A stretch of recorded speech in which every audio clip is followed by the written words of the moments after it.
11월 19일 월요일 황장수의 뉴스 브리핑 시작하겠습니다. 뒤의 모습은 토요일 날 오후에 시청 앞에 광화문에 이르는 광장에 있었던 모습입니다. 많은 보수 외국 시민들이 나와서 문정권 퇴진을 외쳤습니다. 중요한 것은 이제 저기에서 한 발 더 나아가 가지고 과연 이것을 대중적 동력으로 만들어낼 것인가 라는 부분인데요.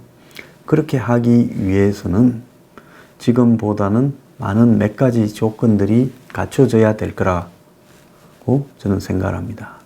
자, 어떤 게 갖추어져야 되느냐? 그야말로 중도적 성향을 가진 국민들이나 현재의 한국당이나 또 이 태극기 시하시는 분들에 대해서 불편하게 생각하는 사람들까지도 참가할 수 있느냐. 그래서 전체 인원이 몇십만 단위로 이렇게 늘어날 수 있는가가 핵심적일 거라고 저는 보고 있습니다. 그렇게 되려고 하면 문정권의 지지율이 조금 더 내려가야 되고요. 좀 많이 내려가야 되겠죠. 자기들 주장으로 20%대까지는 가야 될 거라고 봅니다. 그리고 한국당이 거센 장외투쟁에 나가야 되고 내부의 분란이 일정하게 문정권을 향한 투쟁 속에서 이렇게 하나가 되어야 될 거라고 보고 있습니다. 그리고 문정권의 한마디로 전국 운영에 관한 치명적인 문제들이 좀 터져 나와야 가능할 거라고 보고 있습니다. 자, 그런 것들이 하루아침에 되지는 않겠죠. 이렇게 고생하시면서 쌓아가는 속에서 그런 일들이 이루어질 수 있다. 저는 그렇게 생각합니다. 어쨌든 나가신 분들 고생하셨습니다. 자, 지금 연말까지 문재인의 주요 계획은 종전선언을 북한과 맺는 것이고, 종전선언을 한미, 북 이 세 대통령 당사자가 발표를 하고 난 이후에 내지는 발표하겠다고 날을 정해놓은 이후에 김정은이 방한을 하는 부분을 추진했을 거라고 봅니다. 그러면서 김정은이 서울에 와서 청와대로 가서 문재인을 만나고 또 국회로 가서 국회에서 연설을 하고 그리고 남대문 시장이든 광화문 앞에서 대중들을 만나고 이렇게 되면서 국민들이 이 가짜 통일 분위기에 취하고 그러면서 문정권의 지지율이 급속도로 오르고 그리고 거기에 뒤에 이어서 남북 철도 도로 연결을 발표하고 그러면서 실질적인 비핵화의 실천 단계들은 뒤로 다 밀어버리고 남북 간의 관계 회복을 통한 비핵화를 장기적 추구한다라는 희한한 형태의 비핵화를 문정권은 도모했을 거라고 봅니다. 이것은 비핵화가 아니라 비핵화는 덮어두고 그야말로 남북 간의 이 거래를 추진하기 위한 행태였다. 이렇게 봐야 되겠죠. 자, 그런데 이것이 이제 점차 동력을 잃는 쪽으로 가고 있습니다. 미국 시간으로 지난 금요일 워싱턴에서 조명균 통일부 장관이 폼페이오를 만났습니다. 자, 그런데 좀 의외였습니다. 조명균이 어떻게 폼페이오를 만나러 가는가? 보통 폼페이오는 미국의 국무장관입니다. 미국의 국무장관의 파트너는 한국의 강경화 외교장관이죠. 그런데 한국의 통일부 장관, 통일부라는 것은 한국에 있는 이 독특한 부서인데 미국에는 통일부나 뭐 한국을 담당하는 부서가 따로 없지 않습니까? 그래서 폼페이오를 만날 수는 있지만은 아마 한국의 통일부 장관이 워싱턴을 방문해서 미국의 국무장관을 만난 예를 저는 별로 보지를 못했습니다. 자, 그래서 그 두 사람이 폼페이오 조명균이 만나가지고 북한의 FFVD를 위해 긴밀히 공조하겠다라고 하며 남북 협력과 비핵화 협상이 나란히 진전될 수 있도록 논의했다면서 남북 협력 속도가 비핵화 속도를 앞서 나가서는 안 된다라는 미국 정부의 입장이 그대로 강조되었습니다. 자, 통일부는 면담 결과를 전하면서 전반적으로 이 평화 정착에 대해서 논의했고 남북 관계와 비핵화를 같이 진행시켜 가기로 했다 하면서 FFVD 표현은 하지 않았습니다. 자, 우리가 여기에서 주목해 봐야 될 거는 왜 조명균이 통일부 장관이 폼페이오를 만났는가 하는 부분입니다. 자, 미국까지 방문을 한 걸 보면 미국 정부와 조율이 되었을 거고 최근에 이 미국 간의 고위급 회담 자체도 잡히지 않고 있다 보니까 아마 한국에서는 답답해서 미국을 누군가를 보내가지고 고위급 회담을 이렇게 논의를 해야 되는데 폼페이오가 지난번에 오이사 조치 해제라든지 또 평양선언 이런 부분 군사 합의에 대해서 가기 전에 사전에 듣지 못했다고 짜증을 내었던 전화로 강경환을 아예 그냥 파트너로 취급하지 않고 한국의 대북 관계에서 물밑 거래를 하고 왔다 갔다 하는 사람 10월 4일 날도 북한에 조명균이 갔다 오지 않았습니까? 노무현 재단 160명을 이끌고요. 그래서 조명균이 북하고 이 물밑에서 작업하고 있는 핵심이라고 보고 조명균을 오라 했을 겁니다. 그래서 조명균이 미국을 가게 됐을 거라고 보는데요. 자, 미국 측은 미북 고위급 회담과 관련해서 19일, 20일에 그러니까 19일, 20일이면 내일, 오늘 이렇게 회담을 열자고 제안을 했는데 북측이 아무런 답을 주지 않아서 지금 무산된 걸로 보입니다. 그래서 폼페이오 김영철의 뉴욕 회담을 이달 말에 뉴욕에서 여는 것을 논의 중이었다. 뭐 이렇게 지금 이야기가 나오고 있습니다. 미국은 추수감사절 연휴가 지금 21일 날부터 이제 시작이 되죠. 수요일 날 이후에 이제 시작이 되는데 이 이전에 왜냐하면 그때는 미국이 이제 휴가 분위기에 들어가니까 이 이전에 좀 회담을 하자 이랬는데도 북측이 지금 답을 하지 않고 있다는 겁니다. 그러면서 북측은 지난 한 1년간의 잠잠하던 이젠 전술 신무기 테스트를 시작했습니다. 자, ICBM을 작년 11월 말에 보내고 화성 15형이라고 부르는 만한 3,000km 날아가는 걸 쏘고 난 이후에 북한이 대외적으로는 이 새로운 무기나 이런 것들을 시험하는 것들이 없었는데요. 1년 만에 이제 김정은이가 직접 나서서 첨단 신무기를 시험했다. 이렇게 발표가 나오지 않았습니까? 그런데 이 첨단 신무기가 무엇인지에 대해서는 지금 밖으로 일체 공개되지 않고 있습니다.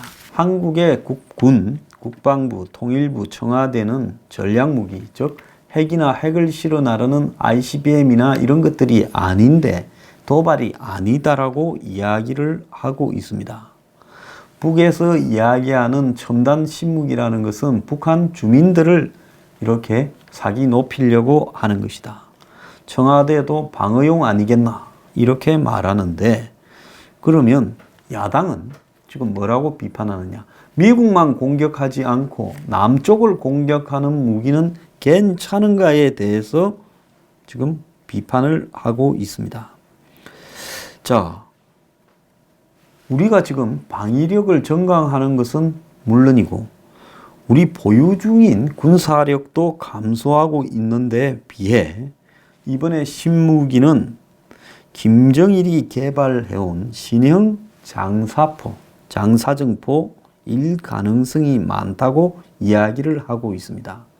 자, 신형 장사정포, 즉 우리가 흔히 방사포라고 부르는 것은 이 뭡니까? 다연장 로켓으로 최장 사거리가 200km에 이른다는 거죠. 그러니까 DMZ 이북에서 쏴도 대전을 이렇게 지금 마칠 수 있는 일종의 장사정포가 아니라 스커드 미사일을 다연장으로 다발로 발사한다. 이렇게 봐야 되는 부분입니다. 자, 자, 우리가 군사적 우위에 있는 비행이나 정찰은 금지시키면서 또 북한의 동향을 감시하는 지피는 철수시키면서 북한이 하고 있는 이런 무기 개발에 대해서는 미국을 겨냥한 전략 무기는 아니다라면서 도발이 아닌 것처럼 이야기를 하고 있습니다. 북한의 지금까지의 방사포는 사거리가 100km 안팎이었는데 이제는 200km 안팎쯤 되는 이 장사정포를 만들고 있다. 또 더 나아가서 북한이 신형 지대함, 즉 육지에서 군함을 향해서 쏘는 미사일을 최장 사거리가 150km짜리를 지금 만들었다. 그래서 미국의 항공모함이나 미국의 이런 전략 무기들 중에서 바다 위를 항해하는 부분에 대해 북한이 육지에서 겨냥할 수 있는 무기들을 지금 만들었다는 겁니다. 심지어 북한판 MD, 즉 북한이 미국에서 북한으로 날아가는 순항 미사일 등을 이렇게 요격할 수 있는 북한판 미사일 방어 수단을 만드는 것 아니냐 하는 것까지도 지금 이야기가 나오고 있습니다. 자, 그러면서 북한은 이 와중에 다른 한편으로는 신무기를 테스트하면서 다른 한편으로는 이 작년에 DMZ에서 월북을 시도했던 미국인 한 명을 이렇게 석방을 했습니다. 그런데 지금 이제 올해가 한 40일 남은 입장에서 봤을 때 문재인의 올해 이 대북평화 사기 시효는 거의 실패로 돌아갔습니다. 왜 실패로 돌아갔냐? 문재인의 대북평화 사기 시효는 결국은 이 북한의 요구에 맞춰서 올해 연말까지 종전선언을 하면서 이후에 비핵화보다는 평화협정 그리고 미북 수교 이런 식으로 가는 한마디로 평화체제 구축에 더 방점을 두고 비핵화는 하는 척 본질이 아닌 비본질, 풍계리, 동창리 또 하지도 않을 영변 폐쇄 등으로 이렇게 변죽만 울리면서 유해 돌리주면서 이런 과정들을 밀어붙이려 했고 다른 한편으로는 북한이 경제적으로 위기에서 빠져나오기 위해 남북 경협을 시작을 하는 쪽으로 입장을 잡았습니다. 그래서 한국이 철도 도로 연결은 물론이고 그걸 떠나서 또 다른 북한의 산림이라든지 농업 더 나아가서 북한의 이런 천연가스, 러시아 천연가스 관을 갖다가 설치하는 문제 또 더 나아가서 북한에 대한 인도적 지원 문제 그리고 금강산 관광 재개, 개성공단 재개 등을 올해 안에 밀어붙이려고 했는데 지금 이 모든 것들이 하나도 제대로 되지 못하고 스톱이 되어 있습니다. 심지어 올해 안에 평양을 가기를 원했던 시진핑도 내년으로 미루어 버렸습니다. 자, 그렇게 본다면 김정은이 현재 시점에서 서울을 답방한다라는 것은 그건 뭐 가능성이 거의 없는 문제다. 청와대는 열려 있다라고 주장을 하면서 이 와중에도 대북 제재 완화를 이 푸틴이나 시진핑을 만나서 이야기를 하고 또 더 나아가서 아시안을 에이펙을 돌면서 그런 분위기를 살려보려고 했지만은 미국으로서는 전혀 그런 문제에 대해서 지금 양보할 가능성이 안 보이고 있습니다. 지난번에 이 비건이 와서 대북 특별 대표인 비건이 와서 한국이 북한에 뭘 해주고 싶으면 미국의 허락을 받아야 되고 그걸 갖다가 여기저기서 자꾸 미국에 로비하지 말고 단일한 TF를 만들고 거기에만 이야기를 하라. 내가 책임자다. 이렇게 말하지 않았습니까? 그래서 이 실무그룹, 워킹그룹이라는 걸 만들었는데 대북 제재를 심사할 그런데 남북 철도를 연결하는 문제에 대해서 20일 날 이 워킹 그룹에서 지금 결론이 난다라고 이야기가 나오고 있습니다.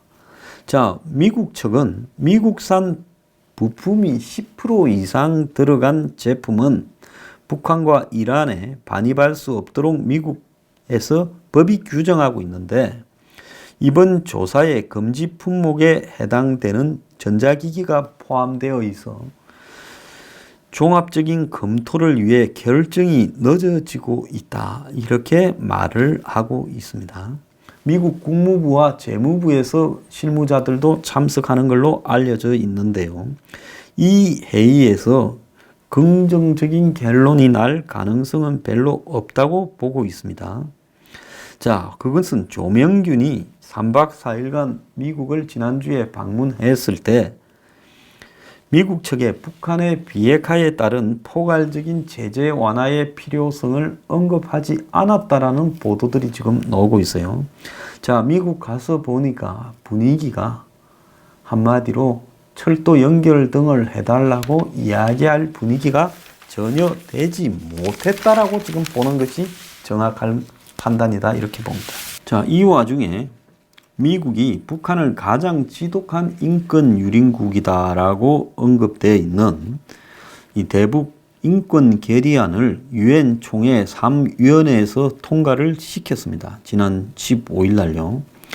자, 지금 14년째 연속으로 이렇게 채택되고 있는데, 자, 이 지금 결의안 채택 후 이 유엔 주재 미국 대표부의 커트니 램노프 참사관은 북한은 세계에서 가장 지독한 인권 유린국이라며 결의안 채택으로 국제사회는 북한 정권의 인권 유린을 멈춰야 된다라는 메시지를 보냈다.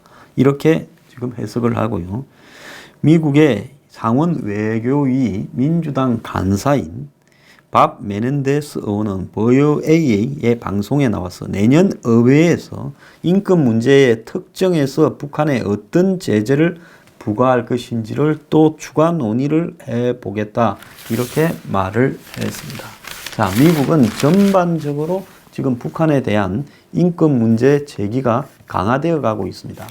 미국의 민간 인권 전문가들은 이 결의안이 채택된 데 대해서 매우 강하게 지금 환영을 했습니다. 자, 일본 산케이 신문에 오청승이 인터뷰를 한 걸로 지금 한국에 보도가 나왔습니다. 자, 오청승은 인터뷰에서 지난해 미북 관계가 악화됐을 때 미국과 전쟁을 할 거라고 느꼈고 그래서 긴장감에서 남쪽으로 내려왔다. 이러면서 김정은 정권 들어 북한군의 규모가 확대됐다. 이렇게 말을 했고요. 그리고 한국군에 대해서는 군대인 것 같은데 군대가 아니다. 힘든 훈련을 하는 사람도 있겠지만 전체적으로 강하지 않은 것 같아. 이렇게 말을 하면서 김정은을 강도 높게 비판을 했는데 우리 세대에서, 즉 오청승이 나이 세대에서 80%가 정치 체제에 무관심하고 충성도도 없다. 체제가 인민을 먹여 살린다면 손뼉을 치겠지만 무엇 하나를 해주고 있지 않다. 북한은 지금 배급 체계가 북한의 공산당 핵심이나 북한의 핵심 이런 관료층 말고는 거의 붕괴됐죠. 자, 그러면서 북한이 세습 정권 지도자를 무리하게 신격화하고 있다면서 이렇게 자신이 인민군 준장의 아들이라고 이야기를 하며 이 살인을 저지르고 기순하진 않았고 근무지 밖에서 친구와 문제가 생겨 술을 마신 뒤 검문소를 돌파해 버렸다.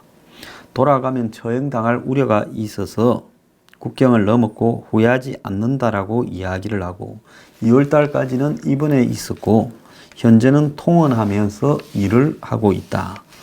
이러면서 김정남을 죽은 이복형 김정남에 대해서는 몰랐다라고 하면서 장성택 처형이 매우 이상했는데 장성택이 김정은의 말을 듣고 나쁜 사람이라 생각했지만 한국에 온 후 잘못해서 살해당한 게 아닌 걸 알았다라 했고 기순할 때 자기를 쏜 북한군에 대해서 이 자기 친구인데 총을 쏘지 않았으면 무서운 처벌을 받을 거기 때문에 자기 입장에서도 그랬을 거다 이렇게 말을 하고 자기 배에서 기생충이 나온 데 대해 북한 주민 대부분이 기생충을 가지고 있을 거고 기생충은 영양 실조면 안 자라는데 자기는 영양이 좋았기 때문에 기생충이 나왔다 이렇게 말을 했습니다.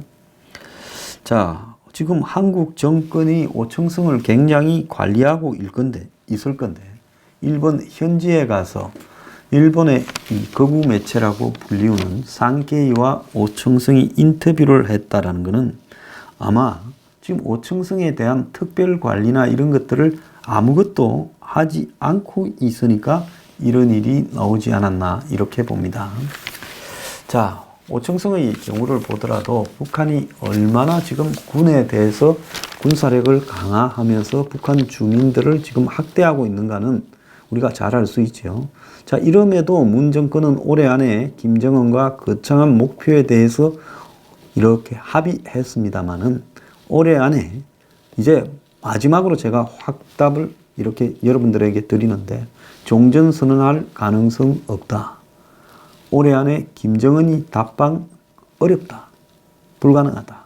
그리고 올해 안에 더 나아가서 철도 도로 연결도 미국이 허용하지 않을 것이다. 허용하겠다면 미국의 제품이 10% 이상 들어간 운운하겠습니까? 자, 그러면 앞으로는 어떻게 될 거냐? 내년 1, 2월쯤에 미국의 의회가 열리게 되면 미국이 매우 강경하게 대북 압박으로 선회할 거고 현재 북한이 이런 식으로 미국을 갖다가 기만하면서 문재인을 데리고 한마디로 대북 제재를 뚫고 보겠다라고 하면서 핵을 계속 미사일을 계속 개발하는 것은 이제 한계에 부딪힐 수밖에 없다. 그때는 한국의 문재인 정권이 모든 것을 각오해야 될 것이다. 저는 그렇게 결론 내리겠습니다.